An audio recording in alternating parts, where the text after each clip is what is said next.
சொல்றாங்க அல்லாஹ்வை நிர்பந்திக்க கூடியவன் எவனும் கிடையாது. அல்லாஹ் நீ தந்தாத்தா தராட்டா போன அல்லாஹ் துவா கேக்குறன்னு வச்சுக்கிடுங்க. யாரா அல்லாஹ்ட்ட போய் அல்லாஹ் கொடுத்துரு இல்லன்னு சொன்னோம்னா சிக்கலாயிரும். அப்படி யாராவது எவனாவது அல்லாஹ்வை போய் நிர்பந்திக்க முடியுமா? நபியான் சொல்றாங்க இன்னல்லாஹ யஃஅலு மா யஷா. அல்லாஹ் நாடியதை செய்பவன். லா முக்ரிஹு லஹு. அவனை நிர்பந்திக்க கூடியவன் எவனும் கிடையாது. நீ துவா செய்யும் போது வலி அல்லாஹ் உன்னை தவிர வேற வழி கிடையாது. நபியான் துவா செஞ்சாங்க அல்லாஹும்ம லா மல்ஜஅ வலா மன்ஜஅ மின்க இல்லா இலைக். இறைவா உன்னை தவிர நான் தப்பிக்கும் இடமோ ஒதுங்கும் இடமோ உன்னை தவிர வேறில்லை.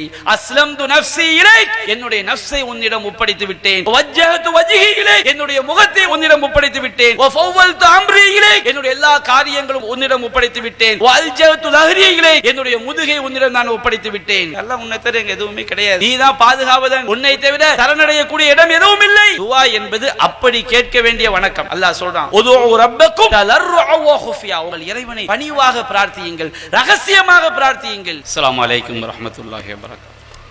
அளவிலா அருளாளனும் நிகரில்லா பேரன்புடையவனுமாகிய எல்லாம் வல்ல அல்லாஹுவின் திருப்பெயரால் ஆரம்பம் செய்கின்றேன்.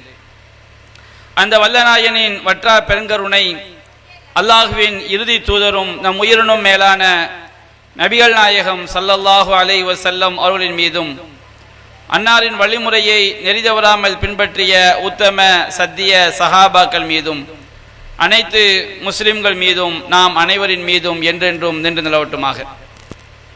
அன்பிற்குரிய தாய்மார்களே, சகோதரர்களே, சகோதரிகளே, அல்லாஹ்வுடைய மாபெரும் கிருபையினால் மிகப்பெரிய ஒரு புழுக்கத்திற்கு மத்தியிலே கைகளில் விசிறிகளை போன்று பேப்பர்களையும் நோட்டுகளையும் வைத்து விசிறிக்கொண்டு மறுமையில் நரகம் என்ற மிகப்பெரிய அந்த புழுக்கத்திலிருந்து, கொடுமையிலிருந்து, வெப்பத்திலிருந்து நம்மை தற்காத்து கொள்ள வேண்டும் என்ற நன்னோக்கத்திலே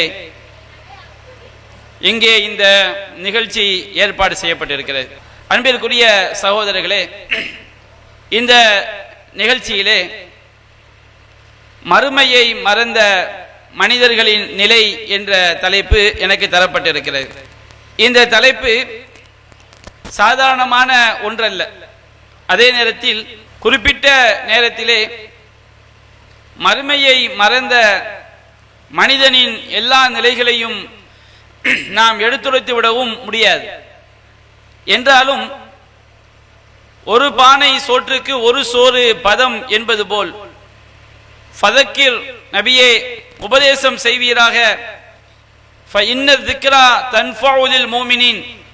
உபதேசம் என்பது இறை நம்பிக்கையாளர்களுக்கு பயனளிக்கும் என்ற அடிப்படையில் நாம் மறுமையை மறந்தால் நம்முடைய நிலை என்ன, மறுமையில் எது நம்மை காப்பாற்றும் என்பதை சுருக்கமாக நாம் தெரிந்து கொள்ளவிருக்கின்றோம்.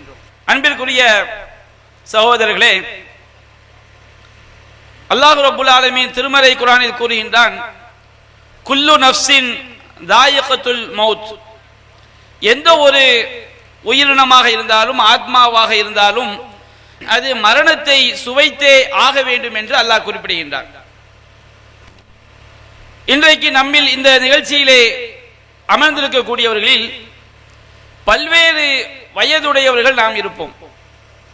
சிலருக்கு 60 வயதை தாண்டி இருப்பார்கள், சிலர் 70 தாண்டி இருப்பார்கள், 80 தாண்டி இருப்பார்கள், 40 தாண்டியவர்கள், 10 தாண்டியவர்கள், இப்படி பலதரப்பட்ட வயதுடைய மக்கள் இங்கே நாம் இருக்கின்றோம்.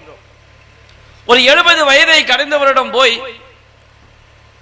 இந்த 70 ஆண்டுகள் உங்களுக்கு எப்படி கடந்தது என்று கேட்டால் கண்மூடி முழிக்கிறதுக்குள்ள எனக்கு 70 வருஷம் ஓடி போச்சும்பார். இப்பதான் நான் பிறந்த மாதிரி இருக்குது, இப்பதான் கல்யாணம் முடிச்ச மாதிரி இருக்குது, அதுக்குள்ள தலைமுடி மீசையெல்லாம் நரைச்சு போச்சு, 70 ஆண்டு எனக்கு எப்படி போச்சுனே தெரியவில்லை என்று சொல்வார்கள். ஒரு 10 வயது பையன் போய் கேளுங்களேன், உனக்கு 10 வருஷம் எப்படிப்பா ஓடிச்சுன்னா அவ்வளவு சீக்கிரமா எனக்கு 10 ஆண்டுகள் ஓடிவிட்டது என்று சொல்வார்கள். இந்த உலகம் என்பது அப்படித்தான். யாரும் இந்த உலகத்தில் நாம் நிலையாக இருக்க போவது கிடையாது. நாம் இன்றைக்கு நம்மை ஆரோக்கியம் நினைப்போம், சில காலங்களிலேயே நாம் நோயாளியாக மாறிவிடுவோம். நாம் நம்மை இளமை என்று நினைப்போம், சில ஆண்டுகளிலேயே நாம் முதிய வயதை தொட்டு விடுவோம். நாம் இன்றைக்கு உயிரோடு இருக்கின்றோம் என்று நாம் நினைக்கிறோம். ஆனால் மரணிக்கக்கூடிய தகவல்கள் எல்லாம் நமக்கு செய்தியாக வந்தடைகிறது. ஆனால் நாம் மரணித்த தகவலை இன்னும் சில நாட்களில் மற்றவர்கள் என்ன செய்வார்கள்? செவியுறுவார்கள். இதுதான் உலகத்துடைய யதார்த்தம். அல்லாஹ் கூறுகின்றான், குல் இன்னல் மௌத்தல்லதி தஃபிர்ரூன மின்ஹு. நபியே, நீங்கள் மக்களுக்கு சொல்லுங்கள், நீங்கள் மரணத்தை கண்டு விரண்டோடுகிறீர்கள். ஃபஇன்னஹு முலாக்கீக்கும். நீங்கள் என்னதான் விரண்டோடினாலும் அந்த மரணம் உங்களை சந்தித்தே தீரும். எவனும் என்ன செய்து விட முடியாது, மரணத்தை விட்டும் ஒருபோதும் தப்பித்து விட முடியாது. சும்ம துரத்தூன இலா ஆலிமில் கைபி வஷ்ஷஹாதா. பிறகு நீங்கள் மறைவானவற்றையும் வெளிப்படையானவற்றையும் அறியக்கூடிய இறைவனிடம் கொண்டு செல்லப்படுவீர்கள். ஃபயுனப்பியுக்கும் பிமா குன்தும் தஅமலூன். நீங்கள் செய்பவற்றை எல்லாம் அவன் உங்களுக்கு அறிவிப்பான் என்று அல்லாஹ் சொல்லி காட்டுகின்றான். ஐனமா தகூனு யுத்ரிக்குமுல் மௌத். நீங்கள் எங்கிருந்தாலும் உங்களை மரணம் வந்தடைந்தே தீரும். வலவ் குன்தும் ஃபீ புரூஜிம் முஷய்யதா. நீங்கள் உறுதியான கோட்டைகளுக்குள் இருந்தாலும் சரி, அணுகுண்டு தாக்காத, ஏவுகணை புகாத, வெப்பம் தாக்காத, விஷப்புகை வராத எந்த இரும்பு கோட்டைகளுக்கும் இருந்து கொள். நீ எங்கிருந்தாலும் உனக்கு மரணம் வந்தடைந்தே தீரும் என்று அல்லாஹ் எச்சரிக்கின்றான். வமா தத்ரி நஃப்சுன் பி ஐயி அர்தின் தமூத். எந்த ஒரு மனிதனும் அவன் எந்த இடத்திலே மரணிப்பான் என்பதை அறிந்து கொள்ள முடியாது. நாம நினைக்கிறோம் நம்ம வீட்டுக்குள்ள இருக்கிறோம், நமக்கு எந்த பாதிப்பு வந்துடாது அப்படி நாம நினைக்கிறோம். அல்லாஹ் முடிவு செய்திருப்பான், இவனுடைய மரணம் தண்டவாளத்தில் போகணும் அல்லாஹ் நாடி இருப்பான்.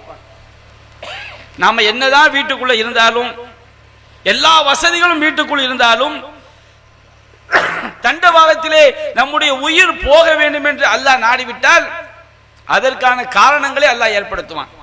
அல்லாஹ் கூறுகிறான் திருமறை குர்ஆனில், வலவ் குன்தும் ஃபீ புயூத்திக்கும் லபரஸல்லதீன குதிப அலைஹிமுல் கத்லு இலா மலாஜிஹிம். நீங்கள் உங்கள் வீடுகளுக்குள் இருந்தாலும் சரி, எவன் மீது சாக வேண்டும் என்று விதிக்கப்பட்டு விட்டதோ அவன் சாகும் இடத்திற்கு கொண்டு வரப்பட்டே தீருவான். அப்ப நமக்கு இந்த உலகம் நிரந்தரமானது கிடையாது. நான் செல்வந்தன், நான் பதவி உடையவன், நான் எனக்கு பட்டாளம் இருக்கிறது, எனக்கு வாகன வசதிகள் இருக்கிறது, என்ன வசதிகள், என்ன படை, என்ன பட்டாளம் எது இருந்தாலும் சரி, நாம் ஒரு நாள் இந்த உலகத்தை விட்டு மரணித்து அல்லாஹ்வுடைய பிடிக்குள் செல்லத்தான் போகிறோம். இதை ஒருவன் நம்பினாலும் அவனும் செல்லத்தான் போகிறான். ஒருவன் மறுக்கின்றான், அதெல்லாம் நடக்காதுப்பா, மரணிச்ச பிறகு அல்லாஹ்ட்ட போக போறோமா? ஒமை யுஹில் இவாம மஹிய ரமீம். எலும்புகள் எல்லாம் மண்ணோடு மண்ணாக மக்கி போன பிறகு எவன்டா உயிரோடு எழுப்புவான் என்று மனிதன் கேட்கின்றான். அப்படி கேட்கிறாங்களா இல்லையா? மௌத்தா, மரணமா, மறுமையா, வாழ்க்கையா சொல்லுவாங்களா இல்லையா? கற்பா மானமான்னு சொல்ற மாதிரி இப்படியும் சிலர் நினைப்பார்கள். அவர்கள் நினைத்தாலும் மறுத்தாலும் மரணித்து அல்லாஹ்விடம் செல்லத்தான் போகிறார்கள். இது அல்லாஹ் விதித்திருக்கின்றான். அதைத்தான் அல்லாஹ் கூறுகின்றான், குல்லு நஃப்ஸின் தாயிகத்துல் மௌத். ஒவ்வொரு நஃப்ஸும், ஒவ்வொரு ஆத்மாவும் மரணத்தை சுவைத்தே ஆக வேண்டும்.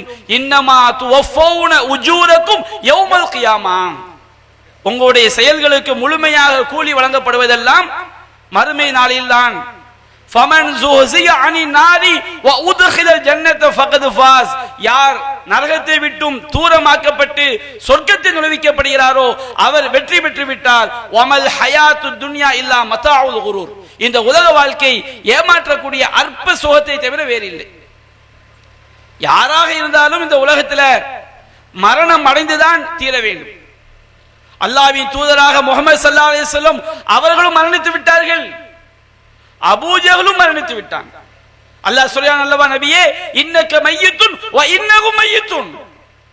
நபிகள் நாயகம் உயிரோடு இருக்கும்போது அல்லாஹ் சொன்னான், நபியே நீரும் மரணிக்க கூடியவர் தான், நீங்கள் மரணித்து விட்டால் அவர்கள் மட்டும் என்ன உயிரோடு இருக்க போகிறார்கள், அவர்களும் மரணிக்கத்தான் போகிறார்கள். இந்த உலகம் யாருக்கும் நிரந்தரமானதல்ல. அல்லாஹ் இந்த உலகத்தை ஒரு சோதனை கூடமாகத்தான் அல்லாஹ் படைத்திருக்கின்றான். இன்றைக்கு நாம் இந்த உலகம் தான் நிரந்தரமானது என்று மனித சமுதாயம் நினைத்துக் கொண்டிருக்கிறது. அல்லாஹ்வுடைய வசனங்களை வேடிக்கை பார்ப்பவர்களும் இருக்கிறார்கள், அல்லாஹ்வுடைய வசனங்களை அலட்சியமாக பார்ப்பவர்களும் இருக்கிறார்கள். அல்லாஹ் கூறுகின்றான், يَقْتَرَبَ لِلنَّاسِ حِسَابُهُمْ وَهُمْ فِي غَفْلَةٍ مُعْرِضُونَ. மனிதர்களுக்கு அவர்களுக்குரிய விசாரணை நாள் நெருங்கிக் கொண்டே இருக்கிறது. விசாரணை நமக்கு நெருங்கிவிட்டது. ஆனால் அவர்கள் அலட்சியத்திலே அவர்கள் புறக்கணித்தவர்களாக இருக்கின்றார்கள். மா யதீஹிம் மின் ذِكْرٍ مِّن رَّبِّهِمْ مُحْدَثٍ إِلَّا اسْتَمَعُوهُ وَهُمْ يَلْعَبُونَ. அவர்கள் இறைவனிடமிருந்து எந்த ஒரு அறிவுரை சொல்லப்பட்டாலும், குர்ஆனுடைய வசனங்கள் சுட்டிக்காட்டப்பட்டாலும், நபி மொழிகள் சுட்டிக்காட்டப்பட்டாலும், அல்லாஹ்வுடைய தூதருடைய வாழ்க்கை எடுத்துரைக்கப்பட்டாலும், இறை வசனங்கள் விளக்கப்பட்டாலும் அவர்கள் விளையாடி கொண்டேதானே செவியேற்கிறார்கள். லாகியத்தன் குலூபுஹும், அவருடைய உள்ளங்கள் மிகப்பெரிய அலட்சியத்திலே இருக்கிறது என்று அல்லாஹ் எச்சரிக்கை செய்கிறான். அல்லாஹ் கூறுகின்றான், ஒமா ஹலத்துல் ஜின்ன வல் இன்ஸ இல்லா லியஅபுதுன். நான் மனிதர்களையும் ஜின்களையும் என்னை வணங்குவதற்காக மட்டுமே நான் படைத்திருக்கின்றேன். எதற்காக? அல்லதி ஹலக்கல் மௌத்த வல் ஹயாத்த லியப்லுவக்கும் அய்யுக்கும் அஹ்ஸனு அமலா. அவன்தான் உங்களில் நல்லறங்கள் செய்யக்கூடியவர்கள் யார் என்பதை பரிசோதிப்பதற்காக மரணத்தையும் வாழ்வையும் படைத்திருக்கின்றான் என்று அல்லாஹ் குறிப்பிடுகின்றான். அப்ப அல்லாஹ் ரப்பல் ஆலமீன் நம்மை படைத்திருப்பது இந்த உலகத்தில் நிரந்தரமாக வாழ்வதற்கு அல்ல. நமக்கு மறுமை என்றொரு வாழ்க்கை இருக்கிறது. அந்த மறுமையில் யார் நிரந்தரமான சொர்க்கத்திற்குரியவர்கள், யாரெல்லாம் நிரந்தரமான நரகத்திற்குரியவர்கள் என்பதை தேர்ந்தெடுப்பதற்குரிய பரீட்சை உலகம்தான் இந்த உலகம். இதை நாம் நம்முடைய மனதில் பதிய வைத்துக் கொள்ள வேண்டும். அப்ப மறுமையில் நம்மை எது காப்பாற்றும்? திருமறை குர்ஆனில் நூற்றுக்கணக்கான வசனங்களில் அல்லாஹ் கூறுகின்றான், வமை யுத்தில்லாஹ வ ரசூலஹு ஃபகத் ஃபாஸ ஃபௌஸன் அதீமா. யார் அல்லாஹ்விற்கும் அல்லாஹ்வுடைய தூதருக்கும் கட்டுப்படுகிறார்களோ அவர்கள்தான் மிகப்பெரிய வெற்றி அடைந்து விட்டார்கள் என்று அல்லாஹ் சொல்லி காட்டுகிறான். மறுமையில் நம்மை காப்பாற்றக்கூடியது இறை தூதருடைய வழிகாட்டுதல் மட்டும்தான், அல்லாஹ்வுடைய மார்க்கம் மட்டும்தான். நபிகள் நாயகம் ஸல்லல்லாஹு அலைஹி வஸல்லம் அவர்கள் சொன்னார்கள், குல்லு உம்மத்தி யதுகுலூனல் ஜன்னah. என்னுடைய ஒட்டுமொத்த சமுதாயமும் ஒட்டுமொத்த உம்மத்தும் சொர்க்கம் நுழைவார்கள், இல்லாமன் அபா, என்னை மறுத்தவனை தவிர என்று சொன்னார்கள். அப்போ சஹாபாக்கள் கேட்டார்கள், அல்லாஹ்வின் தூதரே, வமை யபா, உங்களை மறுத்தவன் என்றால் யார்? அல்லாஹ்வின் தூதர் சொன்னார்கள், மன் அதாஅனி தஹலல் ஜன்னah. யார் எனக்கு கட்டுப்பட்டானோ, நான் சொன்ன அடிப்படையில் தன்னுடைய வாழ்வை அமைத்துக் கொண்டானோ அவன்தான் சொர்க்கம் நுழைவான்.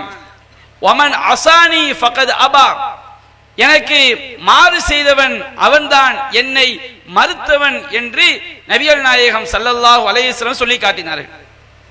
மறுமை நாளில் நம்மை காப்பாற்றக்கூடியது அல்லாஹ்வுடைய கட்டளைப்படி இந்த உலகத்தில் நாம் வாழ்வது மட்டும்தான் நம்மை காப்பாற்றும். அல்லாஹ்வுடைய தூதரும் எத்தகைய ஷரியத் சட்டங்களை, மார்க்க சட்டங்களை, வழிகாட்டுதல்களை நமக்கு தந்தார்களோ அதற்கு மாற்றமாக நடந்தால், அதை மறுத்தால், அதை சத்தியத்தை சொல்லக்கூடிய மக்களை எதிர்த்தால், அப்பாவி மக்களை வழிகேட்டின் பக்கம் செலுத்தினால், நாளை மறுமையிலே நாம் செல்லக்கூடிய இடம் நிரந்தரமான நரகமாக ஆகிவிடும். நபிகள் நாயகம் ஸல்லல்லாஹு அலைஹி வஸல்லம் அவர்கள் சொன்னார்கள், மறுமை நாளிலே அல்லாஹ்வின் தூதருக்கு ஹவுதுல் கௌசர் என்ற ஒரு தடாகம் கொடுக்கப்படும். அந்த கௌசர் தடாகத்தினுடைய நீர் பாலை விட வெண்மையானது, தேனை விட இனிமையானது. அந்த நீரை ஒரு தடவை அறிந்து விட்டால் போடும். ஒரே ஒரு தடவை குடித்து விட்டால் போதும், அதற்கு பிறகு தாகம் என்பதே ஏற்படாது. அவ்வளவு அற்புதமான நீர். அந்த தடாகத்திலே மறுமை நாளில் நீர் அருந்துவதற்காக மக்கள் எல்லாம் வருகிறார்கள். மக்கள் எல்லாம் வரும் பொழுது நபிகள் நாயகம் ஸல்லல்லாஹு அலைஹி வஸல்லம் அவர்களுக்கு தெரிந்த சில தோழர்கள், அந்த தோழர்கள் அல்லாஹ்வின் தூதரை அறிவார்கள், அல்லாஹ்வின் தூதரும் அந்த தோழர்களை அறிவார்கள். அல்லாஹ்வின் தூதர் சொன்னார்கள், அன ஆரிஃபுஹும் வஹும் யஅரிஃபூனனி, அவர்களை நான் அறிகிறேன், அவர்கள் என்னை அறிகிறார்கள். அல்லாஹ்வின் தூதரோடு வாழ்ந்த சில சஹாபாக்கள், ரிஜாலும் மிம்மன் சாஹபனி, என்னோடு தோழமை கொண்ட சில மனிதர்கள் அங்கே நீர் அருந்துவதற்காக வருகிறார்கள். நீர் அருந்துவதற்காக வரும் பொழுது மலக்குமார்கள் அவர்களை தடுத்து நரகத்திலே தூக்கி வீசுகிறார்கள்.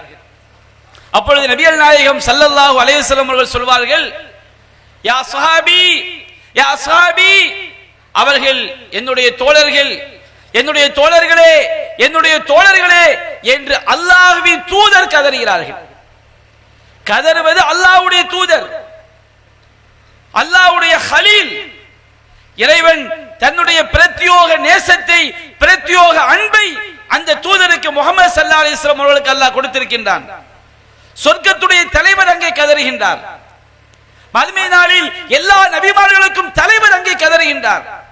யா ஸஹாபி, யா ஸஹாபி, என்னுடைய தோழர்களே, என்னுடைய தோழர்களே என்று கதறும் பொழுது அல்லாஹ்வின் புறத்திலிருந்து அறிவிக்கப்படுகிறது, யா முஹம்மத் லா தத்ரி மா அஹ்தஸு பஅதக், முஹம்மது அவர்களே, உமக்கு பின்னால் நீங்கள் மரணித்த பிறகு இவர்கள் இஸ்லாத்திலே எதையெல்லாம் புதிதாக உண்டாக்கினார்கள் என்பது உமக்கு தெரியாது. இதில் இன்னொரு செய்தியும் அடங்கி இருக்குது. அல்லாஹ்வின் தூதராக இருந்தாலும் மரணித்து விட்டால் இந்த உலகத்தில் நடப்பது அவர்களுக்கு தெரியாது, அல்லாஹ்வின் தூதருக்கே தெரியாது எனும் பொழுது அவுலியாக்கள் என்று யாரையெல்லாம் கற்பனை செய்கிறார்கள் அவர்களுக்கு கண்டிப்பாக தெரியாது, வேறு யாருக்கும் தெரியாது. அப்பொழுது நபிகள் நாயகம் ஸல்லல்லாஹு அலைஹி வஸல்லம் அவர்கள் சொல்வார்கள், சுஹ்கன் சுஹ்கன் லிமன் கய்யர பஅதி, எனக்கு பிறகு இந்த மார்க்கத்தை மாற்றியவர்களுக்கு நாசம்தான், நாசம்தான் என்று சொல்வார்கள். அன்பிற்குரிய சகோதரர்களே, இறைவனுக்கு கட்டுப்படாதவர்கள், விபச்சாரம் செய்யக்கூடிய வரம்பு மீறிய கூட்டம், திருடக்கூடிய கூட்டம், கொள்ளையடிக்கக்கூடிய கூட்டம், மது அருந்தக்கூடிய கூட்டம், பெற்றோர்களை அரவணைக்காத கூட்டம், உலகத்திலே குழப்பம் செய்யக்கூடிய கூட்டம், வட்டி வாங்கக்கூடிய கூட்டம், லஞ்சம் வாங்கக்கூடிய கூட்டம், எந்த கூட்டத்தையும் எடுத்துக் கொள்ளுங்கள், இவர்கள் எல்லாம் மறுமையிலே நஷ்டமடைவார்கள். வட்டி வாங்குவோன் நஷ்டமடைவான், விபச்சாரம் செய்பவன் நஷ்டமடைவான், பெற்றோரை அரவணைக்காதவன் நஷ்டமடைவான், ஜகாத் கொடுக்காதவன் நஷ்டமடைவான். ஆனால் இவர்கள் எல்லாம் பாவத்தை பாவம் என்று தெரிந்தே நஷ்டத்திற்குள்ளான பெரும்பாவிகள். அல்லாஹ் நாடினால் இவர்கள் இணை வைக்காதவர்களாக இருந்தால் இவர்களை அல்லாஹ் மன்னிக்கவும் செய்யலாம். இன்னல்லாஹ லா யக்ஃபிரு ஐ யுஷ்ரக பிஹி, அல்லாஹ் அவனுக்கு இணை வைக்கப்படுவதை மன்னிக்கவே மாட்டான். வ யக்ஃபிரு மா தூன தாலிக லிமன் யஷா, அது அல்லாத பாவங்களை தான் நாடியோருக்கு அல்லாஹ் மன்னிப்பான். படைத்த ரப்புல் ஆலமீன் 99 கொலைகளை செய்த பெரும்பாவியை, 100 கொலைகளை செய்த பெரும்பாவிக்கு அல்லாஹ்வுடைய கருணை கிடைத்தவர் சொர்க்கவாசியாக ஆனார் அல்லவா? விபச்சாரத்தையே தொழிலாக கொண்ட ஒரு பெண், அவள் ஈமான்தாரியாக இருந்து ஒரு நாய்க்கு தண்ணி கொடுத்ததினால் அவள் விபச்சாரத்தை தொழிலாக செய்தாலும் அவளுடைய பாவத்தை மன்னித்து அவளுக்கு அல்லாஹ் சொர்க்கத்தை கொடுத்தான் அல்லவா? பூமி நிறைய பாவத்தை செய்து வந்த பெரும்பாவி, அவன் அல்லாஹ்வுக்கு இணை வைக்காத பாவத்தை செய்ததினால் அவனுடைய பாவத்தை மன்னித்து அல்லாஹ் அவனுக்கு சொர்க்கத்தை கொடுத்தான் அல்லவா? அல்லாஹ் கருணையாளன், அவன் யாருடைய பாவங்களையும் நாடினால் மன்னிப்பான். ஆனால் இணை வைக்கின்ற பாவத்தை அல்லாஹ் ஒருபோதும் மன்னிக்கவே மாட்டான். அந்த இணை வைப்பின் ஒரு சாரம்தான் மார்க்கம் இல்லை என்று தெரிந்து கொண்டே மார்க்கத்தின் பெயரால் பிதஅக்களை அரங்கேற்றுவது. பிதஅத்தான காரியங்களை செய்யக்கூடிய மக்கள் 2 விதம் இருக்கிறார்கள். ஒரு கூட்டம் யாரு? அதை மார்க்கம்னு நினைப்பாங்க. ஏன்பா இப்படி செய்றீங்க? ஆமாங்க, இது ஏன்பா இறந்து போனவங்களுக்கு 40ஆம் ஃபாத்திஹா ஏன்டா ஓதுற, 7ஆம் ஃபாத்திஹா ஏன்பா ஓதுறீங்க? இதெல்லாம் இஸ்லாத்துல உள்ளதுங்க. நம்ம முன்னோர்கள் சொன்னார்கள், உலமாக்கள் சொல்கிறார்கள் என்று இஸ்லாத்தில் உள்ளதாக நினைத்துக் கொண்டு பிதஅத்துகளை அரங்கேற்றக்கூடிய மக்களும் இருக்கிறார்கள். ஆனால் இஸ்லாத்தில் இல்லை என்று தெளிவாக தெரியும். இது மார்க்கத்தில் இல்லை, இது குர்ஆனில் இல்லை, இது ஹதீஸ்களில் இல்லை என்று தெளிவாக தெரிந்து கொண்டே பிதஅக்களை அரங்கேற்றுவார்கள். அல்லாஹ் கேட்கிறான் அல்லவா, அம் லஹும் ஷுரகாஉன் ஷரஉ லஹும் மினத் தீனி மா லம் யதன் பிஹில்லாஹ். அல்லாஹ் அனுமதி அளிக்காதவற்றை மார்க்க சட்டம் ஆக்கக்கூடிய கடவுள்கள் அவர்களுக்கு இருக்கிறார்கள். அல்லாஹ் கேட்கிறான். இந்த மார்க்கத்தில் ஒரு சட்டத்தை சொல்ல வேண்டும் என்றால் படைத்த இறைவனிடமிருந்து அது வகையாக வந்திருக்க வேண்டும். அல்லாஹ்வின் தூதர் இறைவனுடைய இறை செய்தி இல்லாமல் கடுகளவு சட்டத்தை கூட அவர்கள் சொன்னது கிடையாது. ஒமா யன்திகு அனில் ஹவா. இந்த முகமது நபி தன்னுடைய சுய விருப்பப்படி பேச மாட்டார். படைத்த இறைவன் சாட்சி தருகின்றான். இன் ஹுவ இல்லா வஹ்யு யூஹா. முஹம்மது ஸல்லல்லாஹு அலைஹி வஸல்லம் அவர்கள் பேசிய அனைத்தும், மார்க்கமாக போதித்த அனைத்தும் அல்லாஹ்விடமிருந்து அறிவிக்கப்பட்ட இறை செய்தியை தவிர வேறு இல்லை. அல்லாஹ் நமக்கு மார்க்கமாக ஆக்கியது இறைவனிடமிருந்து வந்த இறை செய்தியை பின்பற்ற வேண்டும். இத்தபிஉ மா உன்ஸில இலைக்கும் மிர் ரப்பிக்கும். உங்கள் இறைவனிடமிருந்து உங்களுக்கு அருளப்பட்டதை நீங்கள் பின்பற்றுங்கள். வலா தத்தபிஉ மின் தூனிஹி அவுலியா. இறைவன் அல்லாதவர்களை பொறுப்பாளர்களாக ஆக்கி நீங்கள் பின்பற்றாதீர்கள். இன்னைக்கு மிகப்பெரிய பேராபத்து என்ன தெரியுமா? வட்டி வாங்குறவன் ஒரு முஸ்லிமா இருந்தா பெரும்பாவம் தெரிஞ்சுக்கிட்டு வாங்கலாம். ஆனால் நான் சில பிதாவான காரியங்கள், ஊர்ல நடக்கக்கூடிய சில பிதாவான காரியங்களை நான் சுட்டி காட்டுகிறேன். இதை செய்யக்கூடியவர்கள் அது மார்க்கத்தில் இல்லை என்று தெரிந்தும், குர்ஆன் சுன்னாவிலே ஆதாரம் இல்லை என்று தெரிந்தும் இப்படித்தான் செய்ய வேண்டும் என்று மக்களுக்கு போதிக்கிறார்கள் என்று சொன்னால் அது எவ்வளவு பெரிய பேராபத்து என்பதை சிந்திக்க வேண்டும். ஹஜ்ஜுக்கு போறாங்கல்ல, ஹஜ்ஜுக்கு போகக்கூடியவர்கள் ஜம்ராக்கள்ல கல்லெறிவாங்க. மக்களுக்கு மத்தியில் ஷைத்தானு கல்லெறிதல் சொல்லுவாங்க. அப்படி குர்ஆன் சுன்னால சொல்லப்படல. இப்ராஹிம் நபி அந்த இடங்கள்ல ஷைத்தானுக்கு எறிஞ்சாங்க. இன்றைக்கு நாம் எறிவது ஹஜ்ஜுக்கு செல்லக்கூடியவங்க துல்ஹஜ் பிறை 11, 12, 13 10ஆம் நாளிலும் எறிவாங்க. தூண்கள்ல கல்லெறிவார்கள். அது இறைவனை நினைவு கூறக்கூடிய விஷயம். குர்ஆன்ல அல்லாஹ் சொல்லும்போது உதுகுருல்லாஹ ஃபி அய்யாமி மஅதூதாத், குறிப்பிட்ட நாட்களில் அல்லாஹ்வை நினைவு கூறுங்கள் என்று அல்லாஹ் சொல்கிறான். ஹஜ்ஜில் அந்த கல்லெறியும் போது நபிகள் நாயகம் சொன்னாங்க, எரியக்கூடிய கல் இருக்கு பாருங்க, அது ஒரு புளியங்கொட்டை சைஸ், அது ஒரு சுண்டல் சைஸுக்கு இருக்கலாம். ஆனால் சிலர் என்ன செய்வாங்க தெரியுமா, அந்த ரசூல் அந்த கல்லை எடுத்து காட்டி இந்த அளவுக்கு தான் எரியக்கூடிய கல் இருக்கணும். மார்க்கத்திலே வரம்பு மீறுவதை விட்டு உங்களை நான் எச்சரிக்கை செய்கிறேன். அல்லாஹ்வின் தூதர் சொன்ன வார்த்தை. சில வழியிட நினைக்கலாம், இதுக்கலாமா நரகம், இதுக்கலாமா நிரந்தர நரகம் அப்படின்னு நினைக்கலாம். இதெல்லாமா பெரும்பாவம். ஒரு கல்லு ஒரு சைஸ் கொஞ்சம் கூட்டிட்டா என்ன, ஒரு சுண்டல் சைஸ்ல கல் எறியறதுக்கு பல்லா நல்ல வடை சைஸ்ல, கார வடை சைஸ்ல கல் எடுத்து எரிஞ்சா என்ன? அப்படி எரிந்தால் அது எவ்வளவு பெரிய பாவம் நபிகள் நாயகம் சொல்றாங்க. இய்யாக்கும் வல் குலுவ ஃபித்தீன், மார்க்கத்திலே வரம்பு மீறுவதை விட்டு உங்களை நான் எச்சரிக்கை செய்கிறேன். இன்னமா அஹ்லக மன் கான கப்லகும் ஃபில் குலுவி ஃபித்தீன், உங்களுக்கு முன்வாழ்ந்த சமுதாயம் நாசமானதெல்லாம், இறைவனுடைய சாபத்திற்கு உள்ளானதெல்லாம், இறைவனுடைய கோபத்திற்கு உள்ளானதெல்லாம் மார்க்கத்திலே வரம்பு மீறிய காரணத்தினால்தான். இந்த மார்க்கம் அல்லாஹ்வுடைய மார்க்கம்.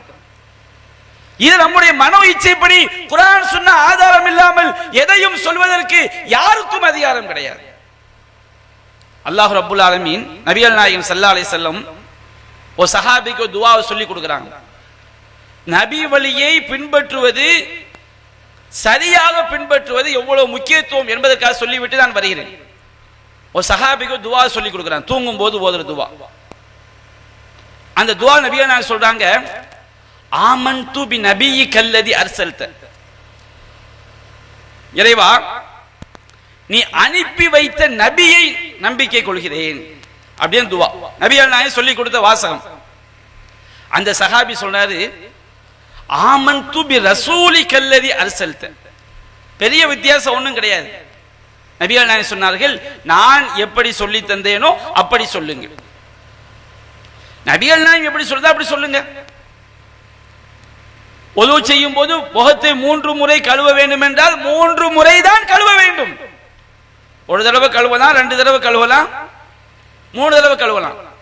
3 தடவைக்கு மேல் கழுவினால், ஏன் ஒரு தடவை முகத்தை 4 தடவை 5 தடவை கழுவிட்டா என்ன வந்துட போது? குண்டா வெடிக்க போது, பூமியா பழக்க போது? அப்படி கிடையாது. நபியான சொன்னார்கள், யார் 3 தடவைக்கு மேல் அதிகப்படுத்துகிறாரோ அவர் வரம்பு மீறி விட்டார்.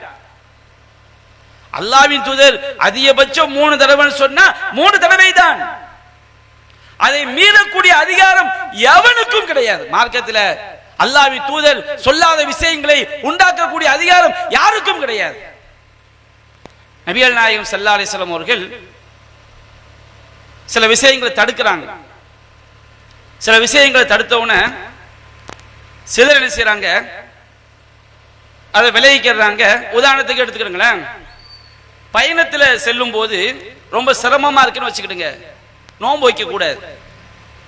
அப்போ ரசூல் ஸல்லல்லாஹு அலைஹி வஸல்லம் பயணத்தில் இருக்கும்போது நோன்பை விட்டு விட்டோம் என்று காட்டுவதற்காக மக்கள் எல்லாம் பார்க்கிற வகையில தண்ணியை குடிக்கிறாங்க. அல்லாஹ்வின் தூதர் நோன்பை விட்டு விட்டார்கள் சிரமத்தின் காரணத்தினால். அப்ப சில ஆட்கள் என்ன செய்றாங்க, நாங்கள்லாம் பேணுதலுக்காக என்ன செய்ய போறோம், நோன்பு வைக்க போறோங்கிறாங்க. அல்லாஹ்வின் தூதருக்கு வந்தது கோபம். மாபாது ரிஜால் யதனஸஹூன அன் ஷைஇன் அஸ்ரஉ, நான் செய்த ஒன்றை பேணுதல் என்ற பெயரில் நான் நோன்பை விட்டு விட்டேன், பேணுதல் என்ற பெயரில் அவர்கள் எப்படி செய்ய முடியும்? இந்த உலகத்தில் அல்லாஹ்வை அஞ்சக்கூடியவன் நான் தான். என்னை விட இறைவனை அஞ்சக்கூடியவன் கிடையாது. என்னை விட இறைவனை பற்றி அறிந்தவன் கிடையாது. அப்படிப்பட்ட நான் இவ்வாறு விட்டிருக்கும் பொழுது பேணுதல் என்ற முறையில் எவன் செய்ய முடியும்? உலாயிக்கல் உஸாத், அவர்கள் எல்லாம் வரம்பு மீறிய மாபாவிகள் என்றார்கள். மார்க்கம் என்றால் எப்படி என்பதை புரிவதற்காக சொல்லி காட்டுகிறேன். பயணத்தில் சிரமம் என்பதற்காக நபிகள் நோன்பை விட்டாங்க. ஒரு சில மக்கள் நாங்கள் பேணுதல் என்பதற்காக நோன்பை பிடித்தார்கள். நபிகள் நாயகம் நோன்புதானே என்று பார்க்கவில்லை, அவர்கள் எல்லாம் மாபாவிகள் என்றார்கள். 3 தடவை சொன்னார்கள், உலாயிக்கல் உஸாத், உலாயிக்கல் உஸாத், உலாயிக்கல் உஸாத், அவர்கள் எல்லாம் மாபாவிகள், பெரும்பாவிகள். அப்ப நான் இன்னும் பல விஷயங்களை சொல்லிக் கொண்டே போகலாம். மார்க்கம் என்றால் அல்லாஹ்வின் தூதர் என்ன சொன்னார்களோ, என்ன அளவில் செய்தார்களோ, எந்த நேரத்தில் செய்தார்களோ, எந்த விதத்தில் செய்தார்களோ, எந்த திசையில் செய்தார்களோ, எந்த இனத்தில் செய்தார்களோ, எதையும் மாற்றுவதற்கு யாருக்கும் அதிகாரம் கிடையாது. ஹஜ் பெருநாள்ல ஆடு, மாடு, ஒட்டகம் இந்த 3 தான் குர்பானி கொடுக்கணும். உண்பதற்கு அனுமதிக்கப்பட்ட பிராணிகள் நிறைய இருக்கு. ஹஜ் பண்ண அல்லாஹ் நாட்கள்ல ஒரு ஆள் ஒரு கோழி அறுத்து ஒரு ஏழைக்கு தர்மம் செஞ்சா தப்பு கிடையாது. ஹஜ் பண்ணால் குர்பானி எது? ஆடு, மாடு, ஒட்டகம். ஆட்டுக்கு 1 வயசு, மாட்டுக்கு 2 வயசு, ஒட்டகத்துக்கு 5 வயசு. ஒருவர் 1 வயது ஆடை அறுக்காமல் என்ன செய்யறாரு, வெள்ளாட்டுல செம்மறி ஆடா இருந்தா 6 மாத குட்டியை கூட அறுக்கலாம். ஒருவர் என்ன செய்கிறார், வெள்ளாட்டுல 6 மாத குட்டியை அறுக்கிறார். இவர் குர்பானி கூடுமா என்றால் கூடாது. ஏன்?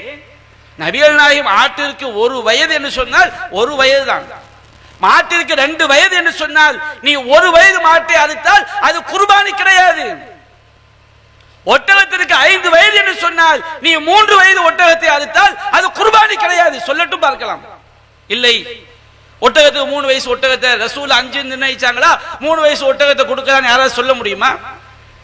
ஆடு, மாடு, ஒட்டகம் தான் குர்பானி பிராணி என்றால் ஒருவர் நான் மானை குர்பானி கொடுப்பேன் என்கிறார். மானை சாப்பிடலாம், ஹஜ் பண்ணால் குர்பானியா கொடுக்க முடியுமா? குதிரையை நான் குர்பானி கொடுப்பேன் என்கிறார். குதிரையை சாப்பிடலாம், ஹஜ் பண்ணாலுக்கு அதை குர்பானியாக கொடுக்க முடியுமா? ஒருவர் நான் உடும்பை குர்பானி கொடுப்பேன் என்கிறார், உடும்பை சாப்பிடலாம், ஹஜ் பண்ணாலை குர்பானியாக கொடுக்க முடியுமா? அல்லாஹ்வின் தூதர் ஆடு மாடு ஒட்டகம் இந்த இனம்தான், இந்த வயதில் தான், இந்த நாளில் தான் கொடுக்க வேண்டும் என்று சொன்னால் அந்த நாளில் தான் கொடுக்க வேண்டும். பெருநாள் குர்பானி கொடுக்கலாம், துல்ஹஜ் பிறை 10, 11, 12, 13 4 நாட்கள் குர்பானிக்குரிய நாள் என்றால் நீ துல்ஹஜ் பிறை 9 அறுத்தால் அது குர்பானி கிடையாது. துல்ஹஜ் பிறை 14 அறுத்தால் அது குர்பானி கிடையாது. இப்படி சொல்லிக்கொண்டே போகலாம். நபிகள் நாயகம் ஸல்லல்லாஹு அலைஹி வஸல்லம் அவர்கள் அல்லாஹ்வின் தூதர் சொன்னதுக்கு மாற்றமாக செய்யக்கூடிய எல்லா செயல்களும் நரகம் என்று சொன்னார்கள். இன் அஸ்தகல் ஹதீஸ் கிதாபுல்லாஹ், செய்திகளில் உண்மையானது அல்லாஹ்வுடைய வேதம். வ அஹ்ஸனல் ஹதி ஹதி முஹம்மத், வழிகாட்டுதலில் சிறந்தது முஹம்மது ஸல்லல்லாஹு அலைஹி வஸல்லம் வழிகாட்டுதல். வ ஷர்ருல் உமூர், காரியங்களிலேயே மிக கெட்டது முஹதஸாத்துஹா, இஸ்லாம் என்ற பெயரில் புதிதாக உண்டாக்கப்பட்டவைகள். குல்ல முஹதஸத்தின் பித்ஆ, புதிதாக உண்டாக்கப்பட்டவை அனைத்தும் பித்அத்துகள். வகுல்ல பித்அத்தின் லலாலா, எல்லா பித்அத்துகளும் வழிகேடு. வகுல்ல லலாலத்தின் ஃபின்னார், எல்லா வழிகேடும் நரகத்தில் கொண்டு போய் சேர்க்கணும்னு சொன்னாங்க. பித்ஆக்கள் என்பது சாதாரணமான ஒன்றல்ல. நான் சில விஷயங்களை சொல்ல போகும்போது இதையெல்லாம் இப்படி வந்து நரகத்துக்குரிய காரியம் சொல்லலாமா அப்படின்னு சிலர் நினைக்கலாம். அப்படி கிடையாது. மார்க்கத்தில் இல்லை என்று சொன்னால், குர்ஆன் சுன்னாவில் சொல்லப்படவில்லை என்று சொன்னால் அதை செய்தால் கண்டிப்பாக நம்ம நரகத்தில் கொண்டு போய் தான் சேர்க்கும். உதாரணத்துக்கு தஸ்பீஹ் தொழுகைன்னு தொழுகை தொழுகிறாங்க. இந்த சமுதாயத்தில் ஒரு வழிகட்ட கூட்டம் உண்டாயிருக்கு. என்ன வழிகட்ட கூட்டம்? பலஸ்தீன்ல மக்கள் எல்லாம் கொத்து கொத்தாக கொல்லப்படும் பொழுது இவங்க தஸ்பீஹை பத்தி பேசிக்கிட்டு இருக்கிறாங்க. இந்த மாதிரி கூட்டத்தினாலதான் அல்லாஹ்வின் தூதருடைய வழிகாட்டுதல்களை மதிக்காத, இறை தூதர் சொன்னபடி வாழ வேண்டும் என்று, வாழ்வை அமைக்க வேண்டும் என்று நினைக்காத இந்த குருட்டு கூட்டங்களால் தான் அல்லாஹ்வுடைய சோதனை நமக்கு பல விதங்கள்ல வருது.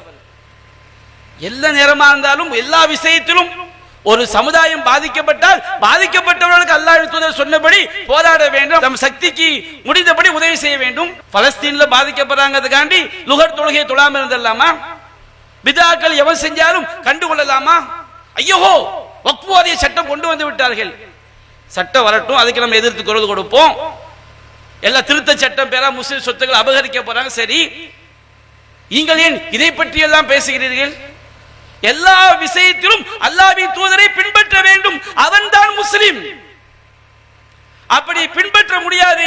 ஒரு சில விஷயங்களில் மட்டும்தான் நான் ஏற்றுக்கொள்வேன், மற்ற விஷயங்களில் மறுப்பேன் என்று சொன்னால் துன்யாவில் விட்டுருங்க, நாளைக்கு அல்லாஹ்ட்ட போய் நிக்கணும். படைத்த ரப்பு நம்முடைய உள்ளத்தில் நம்முடைய இறை நம்பிக்கையை பற்றி இறைவன் விசாரிப்பான். அப்ப தஸ்பீஹ் தொழுகைன்னு ஒரு தொழுகை ரமதான் மாசத்துல அல்ல ஏதாவது ஒரு நாள்ல தொழுவாங்க. தஸ்பீஹ் தொழுகைனா என்னப்பா? அல்லாஹ் அக்பர் தக்பீர் கட்டி அல்ஹம்து சூரா ஓதி துணை சூரா ஓதின பிறகு ஒரு 15 தடவை சுப்ஹானல்லாஹி வல்ஹம்துலில்லாஹி வலா இலாஹ இல்லல்லாஹு வல்லாஹு அக்பர் 15 தடவை சொல்லணும்.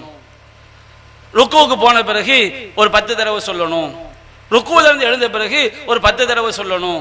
சஜிதாக்கு போன பிறகு ஒரு 10 தடவை சொல்லணும். சஜிதால இருந்து எழுந்த பிறகு ஒரு 10 தடவை சொல்லணும். திரும்ப சஜிதால ஒரு 10 தடவை சொல்லணும். திரும்ப சஜிதால இருந்து எழுந்து ஒரு 10 தடவை சொல்லணும். ஒரு ரக்காத்துல 75, 4 ரக்காத்துல 300 தடவை சொல்லி தொழணும். இதுக்கு பேர் தஸ்பீஹ் தொழுகை. இது எங்கப்பா இருக்குது? திருமிதியில இருக்குது, இப்னு மாஜால இருக்குது.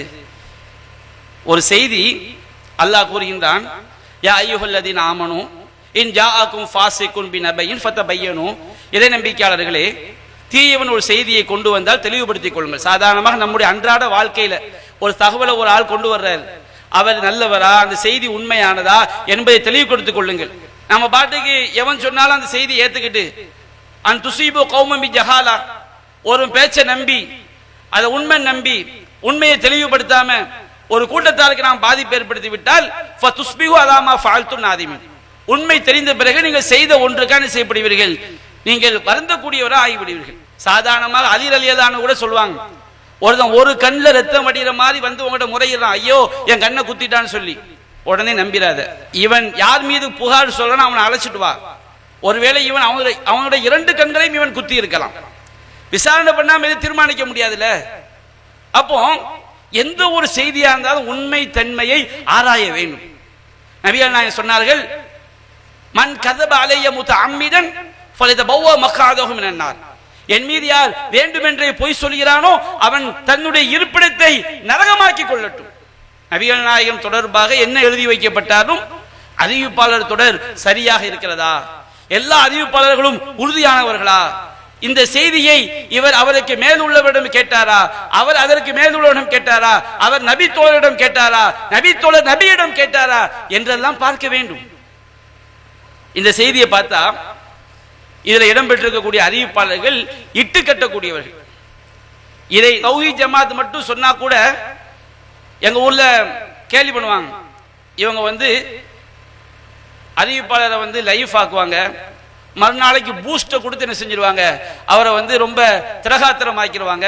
இந்த லைவ் செய்யலாம் அவங்களுக்கு என்னது, இந்த பூஸ்ட் ஹார்லிக்ஸ் மாதிரி இந்த ஆலிம் சாக் என்ன செய்யறது, கேலி போன்று பேசி மார்க்கத்தை தங்களுடைய தீய வழிமுறையை நிலைநாட்டி விடலாம் என்று நினைப்பார்கள். அப்போ இந்த செய்திகள் எல்லாமே இட்டுக்கட்டப்பட்ட செய்திகள் என்று இமாம்களை சொல்லி இருக்கிறாங்க. நான் உள்ள பெருசா போகல, ஒரு விஷயம் சொல்லி காட்டுறேன். 4 மதுஹப் சொல்றாங்கல்ல, எந்த 4 இமாம் தஸ்பீஹ் தொழுது இருக்கிறார்? அபு ஹனீஃபா தொழுது இருக்கிறாரா, ஷாஃபி இமாம் தொழுது இருக்கிறாரா, அஹமது இமாம் தொழுது இருக்கிறாரா, மாலிக் இமாம் தஸ்பீஹ் தொழுது இருக்கிறாரா? இதை செய்யறாங்கல்ல, இவங்க நிரூபிச்சு காட்ட முடியுமா? எந்த அளவுக்கு சொல்லப்பட்டிருக்குன்னு சொன்னால், இப்னு குதாமா என்ற அறிஞர் தன்னுடைய முகுனி என்ற நூல்ல சொல்லி காட்டுறாரு, அம்ம ஸலாத்து தஸ்பீஹ், தஸ்பீஹ் தொழுகை என்பது அஹமது கால், இமாம் அஹமது சொன்னார்கள், மா யுஜுபுனி, அது எனக்கு பிடிக்கவே பிடிக்காது. தஸ்பீஹ் தொழுகைன்னு ஒண்ணு அப்படி கிடையாதுங்கிறது மா யுஜுபுனி. அடுத்து கீல லஹு லிம, ஏன் அது கூடாது நீங்க ஏன் சொல்றீங்க, அது ஏன் பிடிக்காது நீங்க சொல்றீங்க? அப்போ சொன்னாங்க, லைஸ ஃபீஹா ஷைஉன் யஸீஹு, அது தொடர்பாக சஹீஹான ஆதாரபூர்வமான எந்த செய்தியும் கிடையாதுன்னு சொல்லிவிட்டு தன்னுடைய கையை இப்படி நஃபல யதஹு கல் முன்கிர், அதை மறுப்பவரை போன்று கையை உதறி காட்டினார்கள். அது தொடர்பாக எந்த செய்தியுமே இல்லையேன்னு அஹமது இமாம் சொன்னார்கள். இப்னு முபாரக் அறிஞர் சொல்றாரு, நபிகள் நாயகம் தொழுததாக உறுதிப்படுத்தப்பட்ட எல்லா தொழுகைக்கும் மாற்றமான தஸ்பீஹ் தொழுகை. ரசூலா தொழுத எந்த தொழுகையும் எடுத்துக்கிட்டாலும் 2வது சஜிதா செய்த பிறகு நேரா அவங்க நிலைக்கு தான் வந்திருக்கிறாங்க. முதல் சஜிதா செய்வாங்க, அமர்வார்கள், ரப்பி ஃபிலி சொல்வாங்க, நீண்ட நேரம் சொல்லி இருக்கிறாங்க. 2வது சஜிதா செய்வாங்க, அதற்கு பிறகு அவங்க நிலைக்கு தான் வந்திருக்கிறாங்க. கிரகண தொழுகையா இருக்கட்டும், பெருநா தொழுகையா இருக்கட்டும், லுஹா தொழுகையா இருக்கட்டும், வித்ரு தொழுகையா இருக்கட்டும், எந்த தொழுகை எடுத்துக்கிட்டாலும் 2வது சஜிதா செய்த பிறகு நிலைக்குத்தான் வந்திருக்கிறார்கள். இந்த தொழுகையில் மட்டும் என்ன சொல்றாங்க, 15 தடவை 10 தடவை சுப்ஹானல்லாஹி வல்ஹம்துலில்லாஹி வலா இலாஹ இல்லல்லாஹ் அல்லாஹு அக்பர், இப்படி ரசூலுல்லாஹ் வாழ்நாள்ல ஒரு தொழுகை தொழுது காட்டியது இல்லையே. நபிகள் நாயகம் தொழுததாக வரக்கூடிய எல்லா தொழுகை தன்மைக்கு மாற்றமாக இருக்கிறதே. இந்த மாதிரி நம்பரை யார் மனசுல வைத்திருக்க முடியும்? இப்படி பல காரணங்களை சொல்லி இது இட்டுக்கட்டப்பட்ட தொழுகை என்று இமாம்களை சொல்றாங்க. 4 மதுஹப்புகளுக்கு மாற்றமாக நடப்பவர்கள் பள்ளி வாசலுக்கு வரக்கூடாதுன்னு சொல்றாங்க பாருங்க. இதெல்லாம் பொய் வாதங்கள். உண்மையிலே மதுஹப் நீங்க பின்பற்றக்கூடியவங்க சொன்னோம்னா 4 இமாமும் செய்யாத தொழுகை இந்த தஸ்பீஹ் தொழுகை. இதை எப்படி மார்க்கமா செய்ய முடியும்? அடுத்து பாத்தீங்கன்னா, சமுதாயத்துல இந்த சமுதாயம் அல்லாஹ்வுடைய உதவி கதறோம். ஆனால் அல்லாஹ்வுடைய வசனங்களை காலில் போட்டு மிதித்துக் கொண்டு அல்லாஹ்வுடைய உதவியை கேட்டால் எப்படி கிடைக்கும்? எங்க பார்த்தாலும் பாருங்க, துவா என்பது சடங்காக ஆக்கப்பட்டிருக்கு. துவா என்பது சடங்கு. ஒரு கல்யாண வீட்டுல ஏதாவது கல்யாணம் நடக்குன்னு வச்சுக்கிடுங்க, ஒரு அஜரத்தை கூட்டு வந்து ரப்பனா ஆதினா ஃபித்னா ஆமீன், ரப்பனா தலம்னா அன்ஃபுஸனா ஆமீன் ஆமீன் ஆமீன். என்னப்பா செய்றீங்க? ஒரு புது வீடுனா அங்க போட்டுட்டு என்னது ஆமீன் ஆமீன், எல்லாம் ஒரு வெறும் சடங்கு. துவாவுல துவா என்பது எப்படி இருக்கணும்னு குர்ஆன் சொல்லி காட்டுது. நபிகள் நாயகம் சொன்னாங்க, அத்வாஉ ஹுவல் இபாதா, துவா தான் வணக்கம். எல்லா வணக்கத்துடைய பேசிக்கும் துவாங்க. நீங்க சுப்ஹானல்லாஹ்னு சொல்றீங்க, இந்த சுப்ஹானல்லாஹ் என்ற வணக்கத்தில் துவாவுடைய நோக்கம் இருக்கிறதா இல்லையா? எதற்காண்டி சுப்ஹானல்லாஹ்? இறைவா, நான் சுப்ஹானல்லாஹ்னு சொல்றேன், இதை நீ ஏற்றுக்கொள், எனக்கு நன்மையை தான், இதை வைத்து நான் சொர்க்கத்துக்கு போக வேண்டும், நரகத்தை தப்பிக்க வேண்டும். ஒரு பக்கம் குர்ஆன் ஓதுறோம். குர்ஆனுடைய நோக்கம் என்ன? அதில் ஒரு வேண்டுதல் இருக்கிறது, இதற்கு எனக்கு நன்மையை தா இறைவா, நரகத்தை விட்டும் காப்பாற்று, சொர்க்கத்துக்குரியவனாக உன்னுடைய அருளை தா. 2 ரக்காத் தொழுகிறோம், ஒரு 5 ரூபாய் தர்மம் செய்யறோம், 5 காசு தர்மம் செய்யறோம். 5 காசு தர்மம் செஞ்சாலும் அதுல துஆவுடைய நோக்கம் இருக்கு. இந்த மீட்டிங் நம்ம ஏற்பாடு பண்ணி இருக்கிறோம். எதுக்காண்டி எல்லாரும் வந்து உட்கார்ந்து இருக்கிறீங்க? யா அல்லாஹ், உன்னுடைய மார்க்கத்தை நாங்கள் தெரிய வேண்டும், அதன் மூலம் நாங்கள் சொர்க்கத்துக்குரிய மக்களாக ஆக வேண்டும், உன்னுடைய கோபத்தில் தப்பிக்க வேண்டும். ஒட்டுமொத்தமா எந்த வணக்கத்தை எடுத்துக்கிட்டாலும் எல்லா வணக்கத்திலும் துவாங்கிற நோக்கம் இருக்கு. துவா என்ற நோக்கம் இல்லாமல் எந்த வணக்கமும் கிடையாது. ஒரு வணக்கத்தை சொல்லுங்க உஸ்தாத், இந்த வணக்கத்தில் துவாங்கிற நோக்கமே கிடையாது, ஒரு வணக்கத்தை கூட உங்களால் சொல்ல முடியாது. எல்லா வணக்கத்துடைய பின்னணி என்னதுதான்? அல்லாஹ்ட்ட கேட்கிறது தான். யா அல்லாஹ், எனக்கு சொர்க்கத்தை தா, நரகத்தை விட்டு காப்பாத்து, உன்னுடைய அருளை தா, உன்னுடைய பொருத்தத்தை தா, உன்னுடைய சாபத்தை விட்டு எங்களை காப்பாத்திரு. அதான் நபிகள் துஆ ஹுவல் இபாதா, துஆ என்பது வணக்கம். வகால ரப்புக்கும் உதுஊனி அஸ்தஜிப் லக்கும், உங்களுடைய இறைவன் சொல்கிறான், என்னிடம் பிரார்த்தனை செய்யுங்கள், உங்களுக்கு நான் பதிலளிக்கிறேன். வணக்கத்திற்கு தகுதியான அல்லாஹ் ஒருவன் மட்டும்தான். அந்த துஆ எப்படி செய்யணும்? அல்லாஹ் சொல்றான், உதுஉ ரப்பக்கும் தலர்ருஅன் வ குஃபியா, உங்கள் இறைவனை பணிவாகவும் ரகசியமாகவும் பிரார்த்தனைங்கள். பிரார்த்தனை செய்யும் போது நம்முடைய உள்ளம் நாம் என்ன கேட்கிறோம் என்பதை தெரிந்து கேட்க வேண்டும். நபிகள் நாயகம் சொல்றாங்க, நீங்க அல்லாஹ்ட்ட கேட்கும் பொழுது ஃபல்யஅஸிம் அல் மஸஅலா, உங்கள் வேண்டுதலை வலியுறுத்தி கேளுங்கள். அல்லாஹ்ட்ட துஆ செய்யும் போது உள்ளத்திலிருந்து கேட்கணும். நம்ம என்ன கேட்கிறோம் என்பதை வலியுறுத்தி கேட்கணும். அல்லாஹும்ம அர்ஹம்னி இன் ஷி'த, அல்லாஹும்ம அக்ஃபிர்லி இன் ஷி'த, அல்லாஹும்ம அர்ஸுக்னி இன் ஷி'த. யா அல்லாஹ், நீ நாடுனா மன்னிச்சிரு, நீ நாடுனா எனக்கு ரிஸ்க் தா, நீ நாடுனா எனக்கு கருணை காட்டு. இப்படிலாம் அல்லாஹ்ட்ட துஆ செய்ய கூடாது. நபிகள் நாயகம் சொல்றாங்க, ஃபஇன்னஹு லா முக்ரிஹு லஹு, அல்லாஹ்வை நிர்பந்திக்க கூடியவன் எவனும் கிடையாது. சில மாமனாரு ஒரு ஆளுக்கு ஒருவருக்கு பொண்ணை கட்டி கொடுத்துருவாங்க, மருமவர் ஆயிடுவாங்க. மருமவர் கொஞ்சம் மேலே கீழே பேசும்போது மாமனார் என்ன செய்வாரு? கொஞ்சம் அடக்கி தான் வாசிப்பார். என்ன செய்யறது, பிள்ளையை கட்டி கொடுத்துட்டோம், அவர் யாருக்கு மேலே பேசுறாரு. மாமனார் மாமியார்லாம் இல்லை, மருமவரை மனம் பொறுத்துக்கிடுங்க, அவன் செய்யறது கேடுகட்ட காரியமாக இருந்தாலும் என்ன செய்வாங்க, மருமவரை கொஞ்சம் பொறுத்து போங்களேன், கொஞ்சம் மனம் பொறுத்துக்கிடுங்களேன், நான் என் பிள்ளைக்கு சொல்றேனே அப்படிம்பாங்க. ஏன்? இந்த மாமனாரும் மாமியார் மருமவருக்கு வச்சாள் ஆயிட்டாங்க. வச்சாள்னா என்ன? புள்ள வாழ்க்கை, அவன் முட்டாள்தனம் எதை செஞ்சாலும் பொறுத்து போக வேண்டியதா இருக்கு. நம்ம சமூக கல்ச்சர் அப்படித்தானே இருக்குது. சரி, இந்த மாதிரி யா அல்லாஹ், நீ தந்தாத்தா தராட்டா போன அல்லாஹ்ட்ட துஆ கேட்கறேன் வச்சுக்கிடுங்க. யாரும் அல்லாஹ்ட்ட போய் யா அல்லாஹ் கொடுத்துரு, இல்லைன்னு சொன்னோம்னா சிக்கலாயிரும். அப்படி யாராவது எவனாவது அல்லாஹ்வை போய் நிர்பந்திக்க முடியுமா? நபியா நான் சொல்றாங்க, ஃபஇன்னல்லாஹ யஃபஅலு மா யஷா, அல்லாஹ் நாடியதை செய்பவன், லா முக்ரிஹு லஹு, அவனை நிர்பந்திக்க கூடியவன் எவனும் கிடையாது.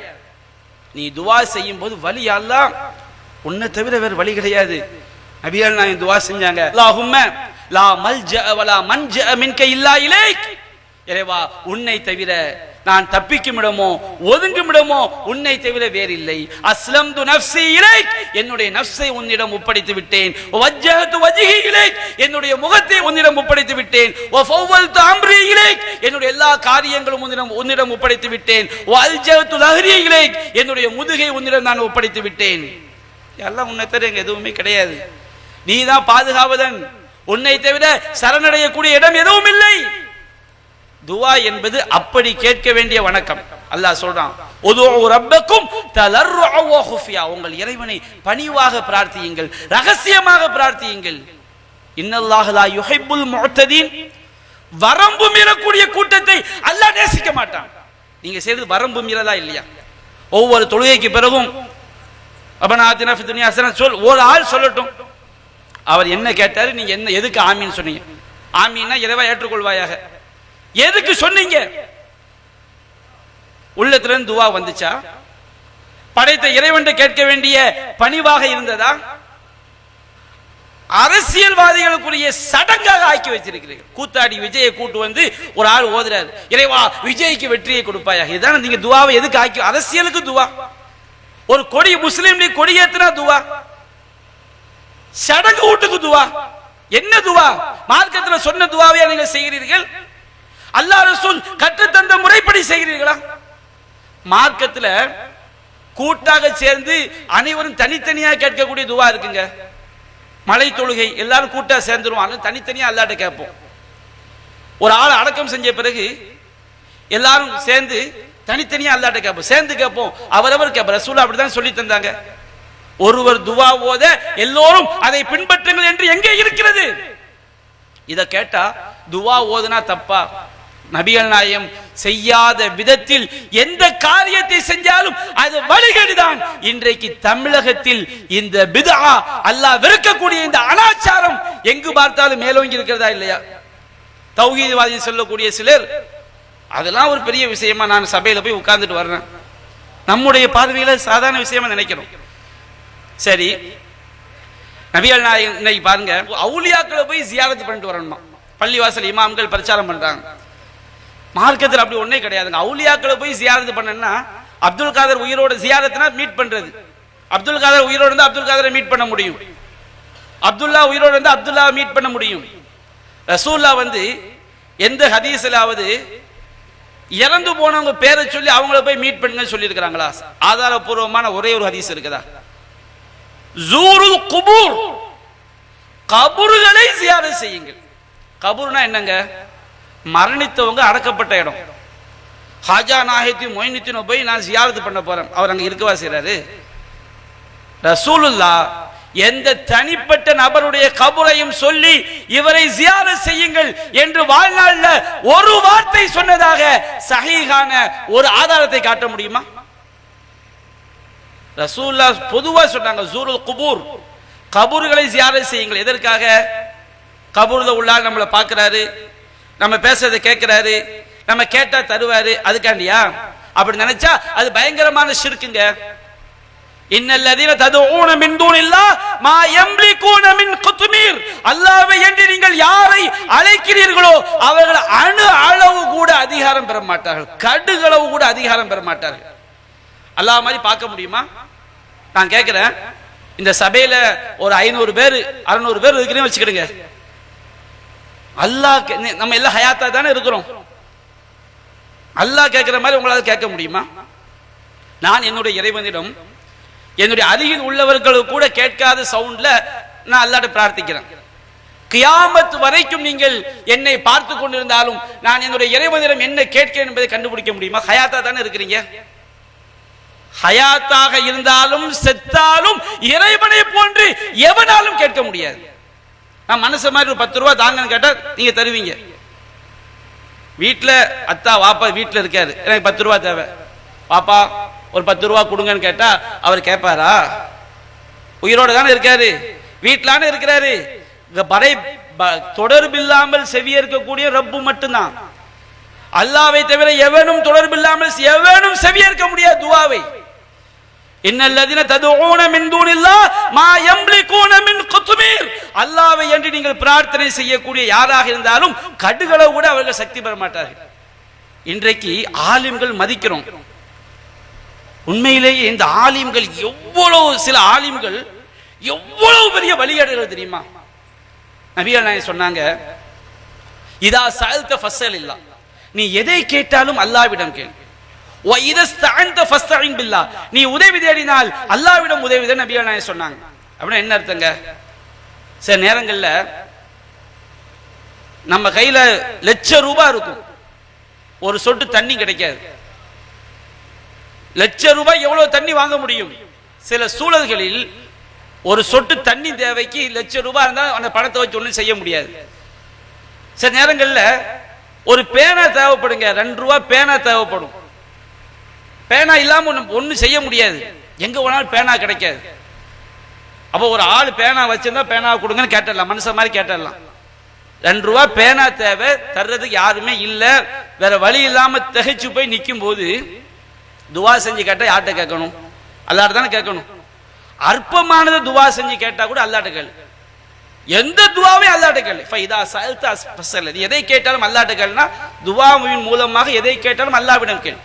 வ இதஸ்தஅன்த ஃபஸ்தஇன் பில்லாஹ், நீ எந்த உதவி தேடினாலும் அல்லாட்ட உதவி தேடி, நீ துவா செஞ்சு எந்த கேட்டாலும் அல்லாட்ட கேளு. நபிகள் நாயகம் அல்லாவை தவிர யார்ட்டையும் துவா செய்யக்கூடாது என்பதற்காக சொல்லி தந்தாங்க. தௌஹீதுடைய அடிப்படை. ஒரு ஆலிம் பேசுறாரு, மேடைகள்ல நல்ல வார்த்தைகளை சொல்ல வேண்டும் என்பதற்காக நான் ஆலிம் என்று சொல்கிறேன். உண்மையிலே இவர்கள் குஃப்ருடைய தலைவர்கள், ஷிர்க்குடைய தலைவர்கள். அவர் வீட்டுக்கு போனாராம். மனைவிட்ட வந்து ஏமா சாப்பாடு எடுத்து வைன்னு சொன்னாராம். உடனே அவர் ஞாபகம் வந்துச்சான், எதை கேட்டா அல்லாட்டையில கேட்கணும். இப்ப மனைவிட்ட வந்து ஃபைதா சஅல்த ஃபஸ்அல் இல்லா, நீ எதை கேட்ட அல்லாட்ட கேட்க, மனைவிட்ட போய் சாப்பாடு எடுத்து வைன்னு சொல்றமே, இது ஷிர்காயிருமே. இந்த ஆலிமுக்கு மைண்ட் போச்சான். இது அவங்க பேசுனது உங்க ஊர்ல இல்ல, இன்னொரு ஊர்ல. பையனை கூப்பிட்டு எப்பா இந்த கடைக்கு போயிட்டு வான்னு சொன்னாராம்.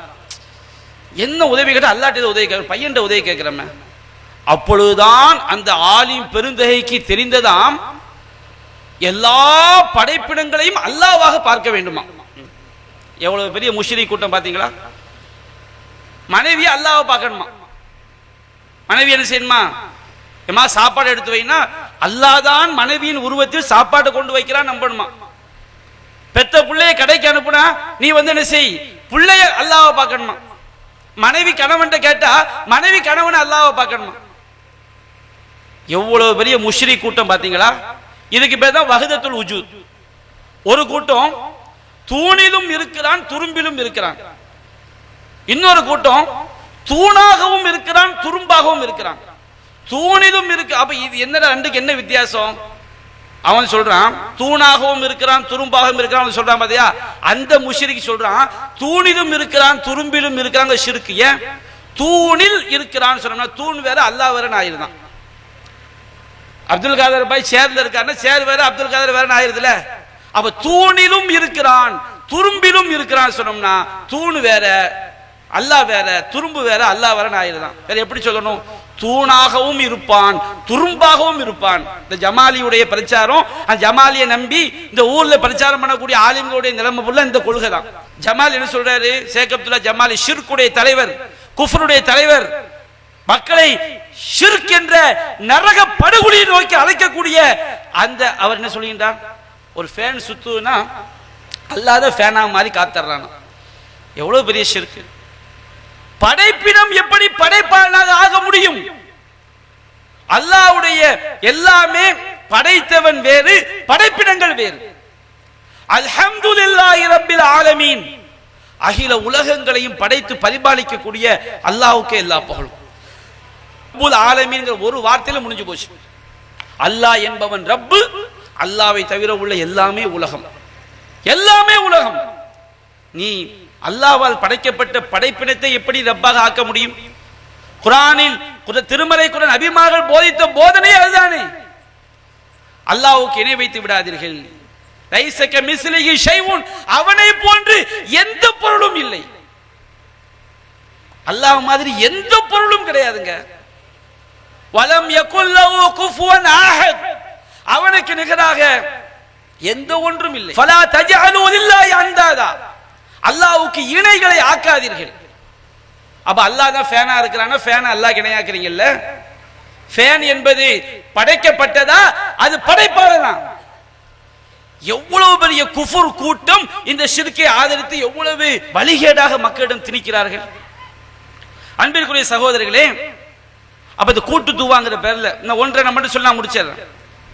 அதே போன்று சத்தம் போட்டு திக்ர் செய்யறது.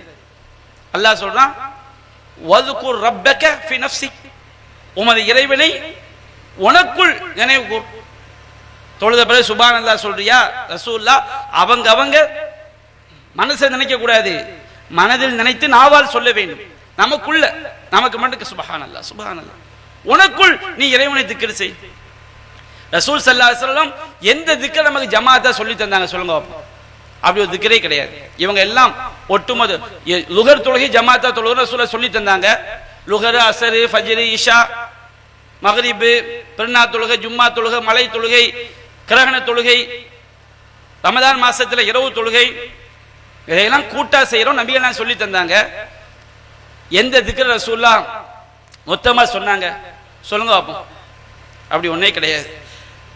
திக்ருங்கிற பேர்ல நபிகள் நாயகம் சொல்லாத விதத்துல எல்லாரும் கூடி உட்கார்ந்துக்கிட்டு ஃபஅலம் அன்னஹு அஃலலு ذிக்ர் அப்படிம்பார் இமாம். உடனே எல்லாரும் கோரஸா லா இலாஹ இல்லல்லாஹ்.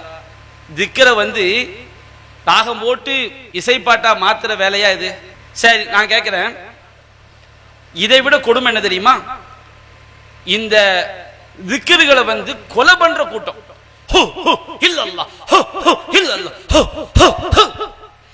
என்னப்பா செய்றீங்க? என்ன இந்த கூட்டங்கள் தமிழ்நாடு ஃபுல்லா என்ன மார்க்கத்தை என்ன கேலி கூத்தாக ஆக்கி வைத்திருக்கிறீர்கள்? நபிகள் நாயகம் இப்படிப்பட்ட ஒரு மார்க்கத்தையா சொல்லி தந்து விட்டு சென்றார்கள்? திக்ர் என்ற பெயர்ல ஒரு ஹதீஸை காட்டுங்க. தொழுக முடிஞ்சவன ரசூலுல்லாஹ் சுப்ஹானல்லாஹ் சொன்னவன தொழிலாளிகள் எல்லாம் சேர்ந்து சுப்ஹானல்லாஹ் சுப்ஹானல்லாஹ் அப்படி சொன்னதுக்கு ஒரு ஹதீஸை காட்டுங்க. சுப்ஹானல்லாஹ் சொன்னா தப்பா? நபிகள் நாயகம் சொன்ன மாதிரி சொன்னா தப்பு கிடையாது. நபிகள் நாயகம் சொல்லி தந்த விதத்தை மாற்றினால் அது வழிகேடு. மன் அஹ்தஸ ஃபி அம்ரினா ஹாதா மா லைஸ மின்ஹு ஃபஹுவ ரத்துன். அன்பிற்குரிய சகோதரர்களே, மேராஜ் இரவுங்கிற பேர்ல நோன்பு, பராத் இரவுங்கிற பேர்ல நோன்பு. நான் கேட்கிறேன், இப்பெல்லாம் எங்க மார்க்கத்துல இருக்குது? நபிகள் நாயகம் நோன்பு வச்சா தப்பானா? நோன்பு வச்சா தப்பு கிடையாது. நபிகள் நாயகம் சொன்ன விதத்தில் செய்யுங்கள். அப்ப இதெல்லாம் எங்க கொண்டு போய் சேர்க்கும்? இந்த மாதிரி ஷிர்கான காரியங்கள், பிதஅத்தான காரியம் ஏராளமா இருக்குது. வரதட்சணையை ஆதரிக்கக்கூடிய கூட்டங்களை பார்க்கிறோம், பிதஅக்களை அரங்கேற்றக்கூடிய கூட்டங்களை பார்க்கிறோம். இந்த பிதஅத்தை செஞ்சா என்னவாகும்? ஒரு சில வசனங்களை மட்டும் சொல்லி என்னுடைய உரைக்கு நான் திரையிடுகின்றேன். அல்லாஹ் கூறுகின்றான், மறுமை நாள்ல குர்ஆன் சுன்னாவை மறுத்தவர்கள் யௌம யஅல்லு ஸாலிம அலா யதை, மறுமை நாளில் அநியாயக்காரன் தன்னுடைய விரல்களை கடித்துக் கொண்டிருப்பான். அவன் சொல்வான், யா லைத்தனி இத்தஹத்து மஅர் ரசூலி சபீலா, நான் இறை தூதரோடு என்னுடைய வாழ்க்கையை அமைத்திருக்க வேண்டுமே, இறை தூதர் வழி என்னுடைய வாழ்க்கை அமைத்திருக்க வேண்டுமே. யா வைலதி லைத்தனி ஃபுலாதன் ஹலீலா, எனக்கு ஏற்பட்ட நாசமே, இன்னாரை எல்லாம் நான் என்னுடைய உற்ற நண்பராக எடுத்திருக்க கூடாதே. லகத் அலல்லனி அனி ذிக்ரி பஅத இத் ஜாஅனி, என்னிடம் அல்லாஹ்வுடைய அறிவுரை குர்ஆன் சுன்னா வந்த பிறகு என்னை வழியெடுத்து விட்டானே என்று புலம்புவான். நபிகள் நாயகம் ஸல்லல்லாஹு வகால ரசூல், நபிகள் நாயகம் சொல்வார்கள், யா ரப்பி இன்ன கௌமி இத்தஹது ஹாதல் குர்ஆன மஹ்ஜூரா, இந்த சமுதாயம் இந்த குர்ஆனை புறக்கணித்து விட்டார்கள், வெறுத்து விட்டார்கள். அல்லாஹ் சொல்றான், யௌம துகல்லபு வுஜூஹு ஃபின்னார், மறுமை நாளில் அவருடைய முகங்கள் நரகத்திலே போட்டப்படக்கூடிய நாளில் கூலூன் யா லைத்தனா அதானல்லாஹ வ அதான ரசூலா, நாங்கள் அல்லாஹ்விற்கு கட்டுப்பட்டு இருக்க வேண்டுமே, அல்லாஹ்வுடைய தூதருக்கு கட்டுப்பட்டு இருக்க வேண்டுமே. அவர் சொல்வார்கள், காலு ரப்பனா இன்னா அதானா சாதத்தனா வ குபரானா ஃபஅலல்லுன ஸபீலா, இறைவா நாங்கள் எங்கள் பெரியார்களுக்கும் தலைவர்களுக்கும் கட்டுப்பட்டோம், குர்ஆன் சுன்னாக்கு மாற்றமாக அவர்கள் எங்களை வழியெடுத்து விட்டார்கள். வஆதிஹிம் லுஃபைன் மினல் அதாப், அவர்களுக்கு இருமடங்கு வேதனையை கொடுப்பாயாக. வல் அன்ஹும் லஅனன் கபீரா, அவர்களை பெரும் சாபத்தால் சபிப்பாயாக என்று மறுமையில் புலம்ப வேண்டிய நிலைமை ஏற்பட்டுவிடும். அதைத்தான் நாம் சொல்கிறோம், குர்ஆன் சுன்னாபடி வாழ்ந்தால் மட்டும்தான் மறுமையில் வெற்றி. இல்லை, எங்கள் இருமாப்பு ஒரு சொன்னாங்க, அதாவது தர்கா வழிபாடே ஷிர்கு, அந்த ஷிர்குல ரெண்டு கூட்டமா, நீ அவுலியாட்ட போய் சஜிதா பண்ணிக்க, எல்லாம் செஞ்சுக்க, ஆனா அந்த நடிகைகளை கூட்டு கூத்தடிக்கிறது, கும்மாளம் அடிக்கிறது, இதெல்லாம் செய்யக்கூடாது அப்படின்னு அல்ல ஒரு கூட்டம். இல்ல இல்ல, நாங்க என்ன செய்வோம், நடிகைகள்லாம் கூட்டு கும்மாளம் அடிப்போம், பாட்டு கச்சேரி நடத்துவோம், அதை நாங்க நிலைநாட்டுவோம், அதுக்கு ஒரு கூட்டமா. ரெண்டுமே வழிகேடு, ரெண்டுமே நிரந்தரமான நரகம். ஷிர்கை ஆதரிப்பதும் ஷிர்கை ஆதரித்து பாட்டு கச்சேரி நடத்துவதும் நம்மை நாசமாக்கிவிடும். நாங்கள் சொல்கிறோம் என்பதற்காக வெறுக்காதீர்கள், நிச்சயமாக நாங்கள் மறுமைக்காக சொல்கிறோம்.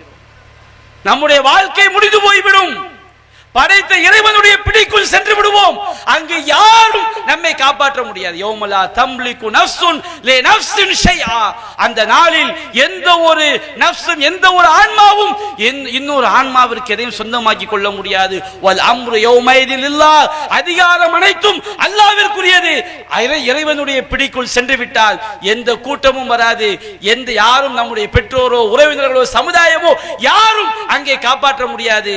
இல்லா மன் அத்தல்லாஹ பிகல்பின் சலீம், சரணடையக்கூடிய உள்ளத்தோடு அல்லாஹ்விடம் வந்தவனை தவிர இந்த இணை தர்கா வழிபாடு, அதில் கொடியெடுப்பது, உருஸ் எடுப்பது, கபூர்களில் போய் இறந்தவர்களிடம் நாங்கள் ஜியாரத் செய்ய போறோம் சொல்லி அங்க போறது கபூர் ஜியாரத் என்பது மறுமை சிந்தனைக்காக, அது இறந்து போனவங்க நம்மளை பார்க்கறாங்க என்பதற்காக அல்ல. அது பொது மையவாடிகளில் போய் செய்ய வேண்டியது. நபிகள் சொன்னார்கள், ஜூருல் குபூர், கபூர்களை ஜியாரத் செய்யுங்கள், ஃபஇன்னஹா துதக்கில் ஆகிரா, அது மறுமை சிந்தனை ஏற்படுத்தும். முஹைதீன் அப்துல் காதரை ஜியாரத் பண்ணுங்க, அபூபக்கர் சித்திக் ரலியல்லாஹு அன்ஹு ஜியாரத் பண்ணுங்க அப்படி சொல்லல. கபூர் ஜியாரத்துக்கு போங்க, பொது மையவாடிக்கு போனா அதான் பார்க்கும்போது மர்ம சிந்தனை ஏற்படும். அதுக்காண்டி சொன்னது. அந்த கபூர் ஜியாரத் என்ற பெயரில் வரம்பு மீறி அதை விழாவாக கொண்டாடுவது, அங்கே கூத்தடிப்பது, கும்பாலம் அடிப்பது, மார்க்கத்துக்கு முரணான இசை பாடல்களை ஒலிக்க விட்டு பிற சமுதாயத்திற்கு ஒப்பாக நடப்பது, இவையெல்லாம் நம்மை நிரந்தர நரகத்திற்கு கொண்டு போய் சேர்த்து விடும். அல்லாஹ் ரப்புல் ஆலமீன் மறுமையில் வெற்றி பெற வேண்டும் என்றால் குர்ஆன் சுன்னாவை பின்பற்றுவதை தவிர வேறு வழி இல்லை. வாஹிரு தஅவானா அல்ஹம்துலில்லாஹி ரப்பில் ஆலமீன். அஸ்ஸலாமு அலைக்கும் வரஹ்மத்துல்லாஹி வபரகாத்துஹு. அல்லாஹு அக்பர், அல்லாஹு அக்பர்.